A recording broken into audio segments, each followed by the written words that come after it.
E já que eu tenho sua atenção agora, cara, a gente vai conversar nesse vídeo separando em duas partes, tá bom? A primeira parte, a gente vai reagir a um videozinho, vou comentar um videozinho rápido de um casinho de fratura de patela, tem uns insights legais, ver sobre o principal montagem vencedora ali em relação às outras montagens, tá bom? E depois, na segunda parte do vídeo, a gente vai falar sobre fratura de patela baseado no Rockwood, mecanismo de trauma, lesões associadas, quais os tipos de sinais e sintomas, mecanismo extensor, como é que você vai testar isso, classificação, qual o tipo mais comum, qual a montagem vencedora, qual o raio-x você vai pedir, a irrigação da patela, essa história toda aqui, quais são as artérias principais que irrigam a patela, diagnósticos diferenciais, tratamento e, claro, os tipos de fixação possíveis e, claro, a melhor fixação, e é por isso que você está aqui nesse vídeo, beleza?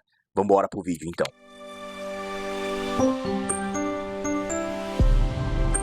Pessoal, vamos discutir aqui esse vídeo de fratura de patela, tá bom? Descrito ali na Universidade de Nova York, então um paciente de 55 anos, que sofreu um trauma, tendo uma fratura cominuta na patela, equimose, edema, joelho inchado, decidiram operar por essa fratura cominuta na patela. Obviamente eles testaram o mecanismo extensor estava rompido. Fizeram exames de imagem, dá só uma olhada aqui, ó o raio-x AP perfil, olha como ele faz um raio-x de mais de 90 graus de flexão, olha que interessante, né? Dá só uma olhada, via grande, via anterior grande, olha como ele já abre direto, ele vai direto até a patela já caindo na equimose da fratura mesmo. Dá só uma olhada ali, ó, preparando, fazendo aquela limpeza, dando aquela irrigada ali, limpando bem o hematoma e indo em busca de lesões de cartilagem mesmo, separando corpos livres. Isso é uma parte legal, pessoal. Olha só como ele já, inicialmente, ele repara a retinácula, cara. Em vez de já ir tentando travar direto o segmento ósseo, olha como ele fixa a retinácula. Dá só uma olhada. Ele primeiro sutura a retinácula, isso já ajuda a reduzir, e depois ele vai para os clamps, gerando mesmo a redução anatômica. Olha como ele dá uma desencanada até da redução dorsal, ó. Tá vendo? Dá pra ver daqui que não tá lá a coisa mais perfeita do mundo, mas o importante é o segmento mesmo articular, né? É ali que tem que estar mesmo reduzido, é a parte importante de não formar a calosidade. Aí ele faz as fixações percutâneas, né? Olha como ele passa de distal para proximal, primeiro os fios percutâneos, fixa os dois para depois fazer as perfurações de um lado e de outro, mantendo o clamp. E depois ele passa o parafuso canulado, ultrapassa o parafuso canulado de rosca parcial para gerar a compressão interfragmentária, e depois ele complementa com a banda de tensão, ó. Dá só uma olhada como ele agora, ele monta a banda de tensão pelo parafuso, dá só uma olhada, ó lá. Ele ultrapassa o fio de cerclagem por dentro do parafuso e depois ele complementa essa fixação com essa banda de tensão. Então ele gera tensão na face dorsal, que gera compressão na face articular. Que aquele dá aquela ajeitada de partes mole, ó, dá uma olhada como ele dá aquela ajeitada de partes mole. Lembra que o ideal é ficar paralelo, bonitinho, mas mesmo que não fique, o importante é gerar a compressão e você conseguir gerar a sua redução anatômica. E agora ele complementa as funções retinaculares, ó lá. Essas lesões estreladas sempre sobram um componente de partes moles complementar, que ele vai, depois ele fecha mesmo com o bicril, complementa a fixação. E dá uma olhada, ele mete um brace 6 semanas, né? A gente vai conversar sobre isso na aula, né? Põe brace, não põe? Que história é essa daí? A gente vai conversar daqui a pouquinho, beleza? A gente se vê, pessoal. Esse é o resultado final, dá uma olhada aí, ó. Olha a compressão interfragmentária, ficou bonito, né? Isso é o mais importante ali, o paciente consegue fazer essas fixações e a gente se vê daqui a pouquinho. Valeu! Fala, moçada, tudo bom? Vamos para a segunda parte do vídeo aqui. Lembrando, isso aqui sempre, a parte teórica, ela é baseada numa bibliografia base, aqui o Rockwood nona edição, tudo bem? Qual é o mecanismo de trauma clássico da fratura de patela, pessoal? A fratura de patela, ela acontece aproximadamente 1% das fraturas do esqueleto maduro, né? Então ela não é tão lá mais comum do planeta, entretanto tem lá sua importância.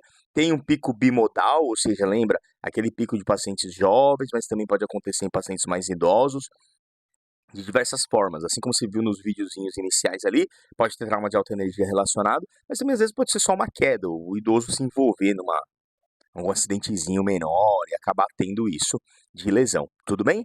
Muito bem, então lembra bem disso. O paciente mais jovem é mais comum ter a fratura transversa, não tão cominuta, né? Mas relacionado ao trauma de alta energia, pode ter comunição, mas é muito mais comum a fratura transversa.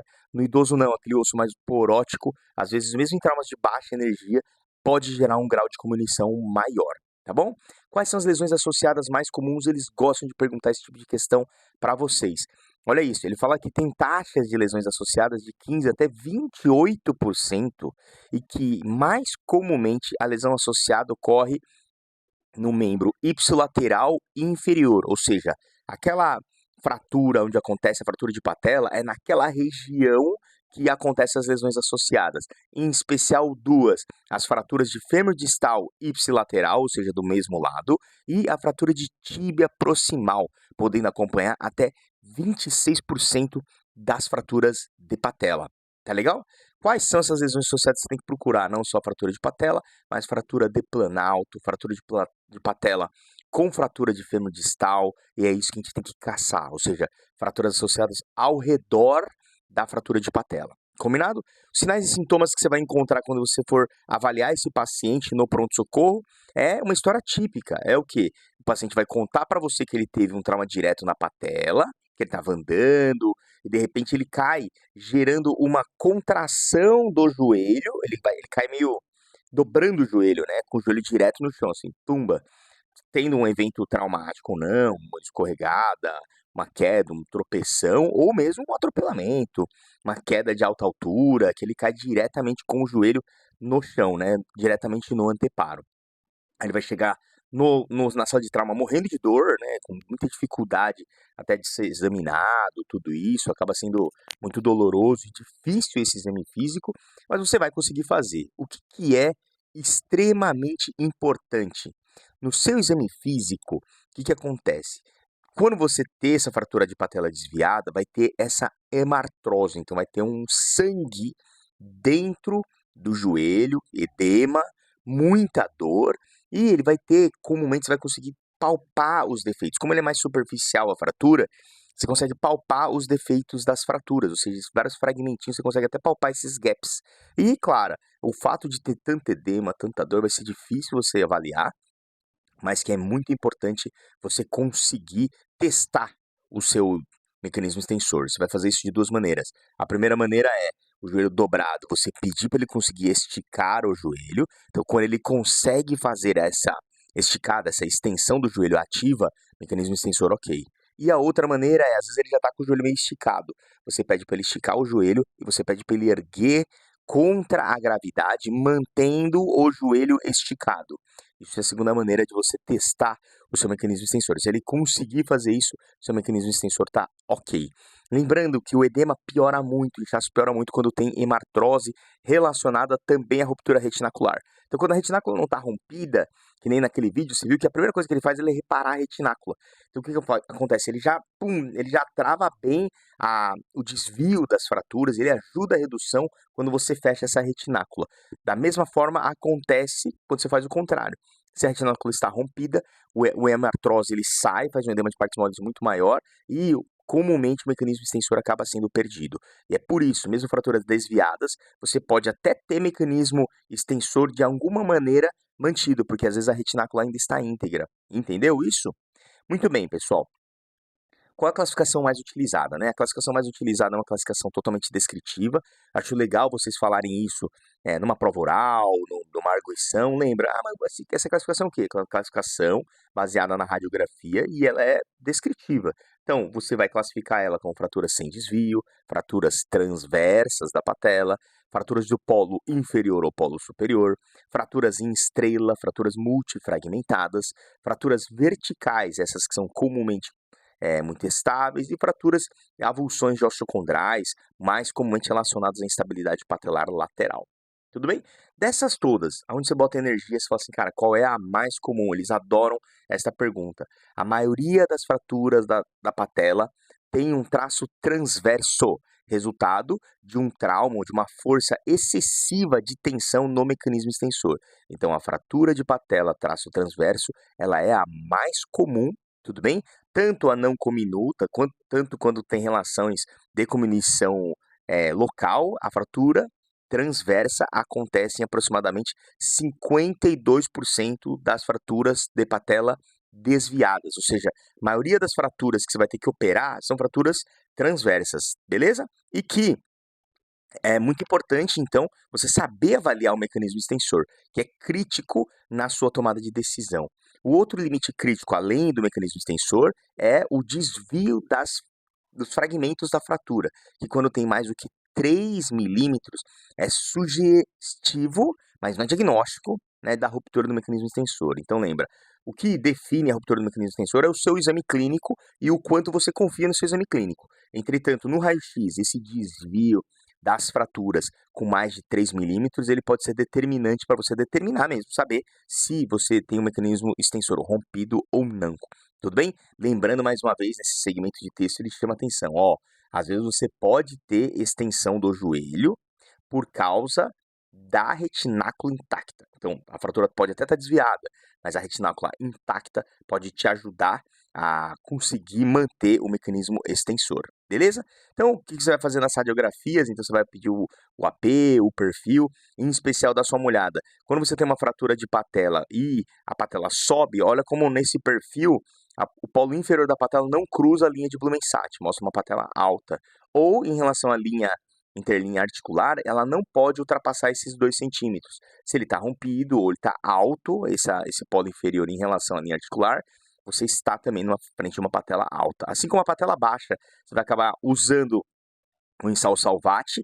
Lembra que é a distância do tendão patelar contra o eixo maior da patela e que quando tem mais do que 1,2, esse índice de Insalsalvate mostra uma patela elevada. E em termos de desvio, o desvio que você vai chamar atenção e vai se preocupar, falar assim, isso aqui, existe um desvio da patela, é de 3 milímetros. A velha história da regra dos 3 vai te ajudar demais, tá bom? Chamam muita atenção sobre irrigação da patela, aumenta muito a chance de você ter complicações tanto de partes moles quanto segmento ósseo, então irrigação da patela é muito importante e ela é separada basicamente em 6 artérias que se juntam, se conjuntam para fazer a vascularização desse osso, tudo bem? Basicamente, ele vem de 2 irrigações principais. Ele vem da artéria femoral superficial e vem da artéria poplítea. Aí, existe um descritor muito famoso sobre essa irrigação da patela, que é o Scapinelli, que já se te perguntaram algumas vezes sobre esse autor, mostrando como é que funciona, né? De acordo com o Scapinelli, como é que funciona essa irrigação aqui, tá legal? E Scapinelli, ele sugere que o suprimento ósseo primário da patela acaba entrando no segmento do terço médio ali, ó, da patela, no corpo anterior e polo distal. Então ele tem uma perfusão, ele tem uma irrigação meio retrógrada, tudo bem? Então, de acordo com o Scapinelli, a irrigação da patela, ela acontece de forma dorsal de terço médio e inferior, de dorsal para proximal. Então ele é retrógrado esse fluxo, vindo principalmente da artéria femoral superficial, né, principalmente essa suprima aqui, tá legal? Enquanto que da artéria poplítea vem todas as veniculares, tá legal? Então as 2 artérias principais, a artéria femoral superficial e as outras, a artéria, são ramos da poplítea. Em termos de diagnóstico diferencial, pessoal, sempre vão te perguntar sobre isso, sobre a tal da patela bipartida. Como é que você faz o diagnóstico? Dá só uma olhada aqui nessa imagem, olha com carinho e cuidado. Olha como, apesar de você ver o raio-x, o fragmento, olha como as bordas, elas são muito regularzinha, redonda, como se tivesse já tido uma reabsorção ali. Lembra que fraturas agudas, ele fica como se fossem espículas, e você consegue encaixar essas espículas. Espículas essas, quando você está ali operando, você mete o dedo ali e fura a tua luva.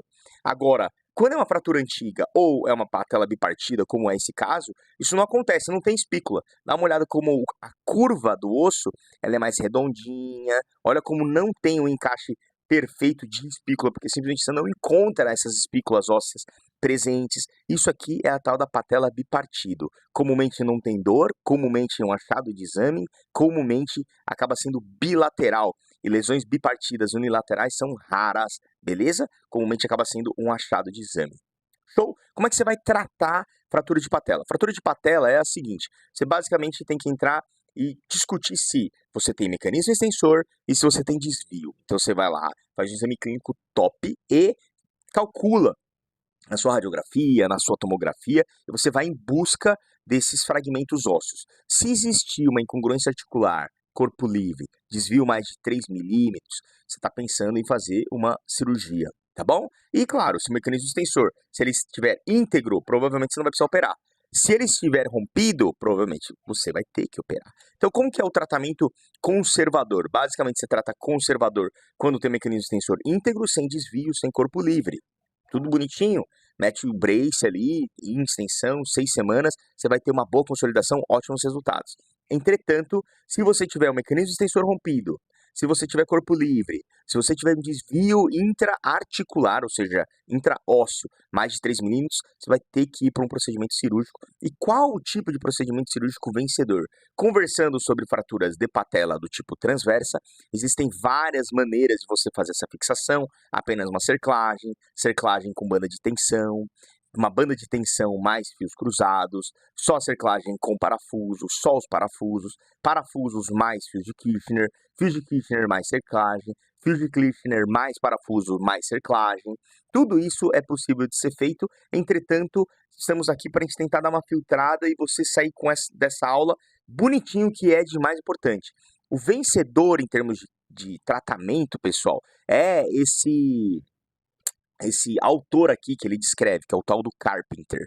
Ele levantou um monte, junto com o Locker e o Ecker aqui, um monte de estudo para falar, tá bom, pessoal, vamos pegar a principal fratura aqui, que é a fratura de patela transversa. Qual é o melhor sistema de fixação? O melhor sistema de fixação, no final das contas, foram parafusos canulados com banda de tensão, construídos, são o melhor sistema de fixação com bons e ótimos resultados. Não é que os outros não funcionam, também funcionam muito bem, de acordo com a experiência do cirurgião. Mas em termos de um que é melhor que o outro, dá para imaginar, né? Quando você faz a fixação de canulado mais banda de tensão, o que você faz? Você acaba tendo um bom sistema de redução anatômica, um bom sistema biomecânico por causa do parafuso canulado, que gera uma compressão interfragmentária. E não é só isso. Além disso, a banda de tensão, a construção da banda de tensão gera tensão na face dorsal e compressão na face articular, que é o que você quer. E aí você acaba tendo um princípio de estabilidade absoluta pela banda de tensão. Lembrando, isso é uma parte importante, né, pessoal? No vídeo ele fala de colocar, mesmo depois de fazer a banda de tensão, ele mete um brace ali e espera 6 semanas. Lembra que para a banda de tensão funcionar, de fato, como ela veio para funcionar, você tem que dobrar o joelho, você precisa gerar tensão na parte anterior da patela para gerar compressão. Então você precisa mobilizar o joelho. Entretanto, às vezes as partes moles elas não permitem, parte mole de um paciente mais idoso, tem um componente de trauma, hematoma, isso pode interferir e impactar na sua tomada de decisão. E é por isso que tudo bem você colocar um brace em termos de descanso de partes moles, entretanto, lembrar que você, para fazer uma banda de tensão, pessoal, sempre tem que ter a face articular, ela tem que ser uma transversa verdadeira, não pode estar cominuta, porque senão você comprime uma área que está cominuta, ele mói o segmento articular, não funciona a sua banda de tensão. Então tem que ser um traço transverso verdadeiro. A mesma acontece para olecrano, por exemplo, né? A parte articular não pode estar cominuta. Isso é um dos principais fatores de decisão se vale a pena ou se você vai conseguir mesmo fazer uma fratura articular com banda de tensão ou não. Lembra, a parte articular não pode estar cominuta, beleza? É isso daí, pessoal. Então lembra bem sobre o Carpenter, leva ele para a prova. Outros autores também concordaram com o trabalho que ele levantou, que o parafuso canulado mais a banda de tensão ela é superior, beleza? Então lembra bem disso, ó, parafusos canulados 4, 4,5, levantando acima a mais, né, a banda de tensão, mostraram ser uma construção de maior força, né, e essa junção parafuso mais banda de tensão é o que mais caiu as chances de falha da sua reconstrução. Beleza, pessoal? Obrigado, até o próximo vídeo, bons estudos, até mais.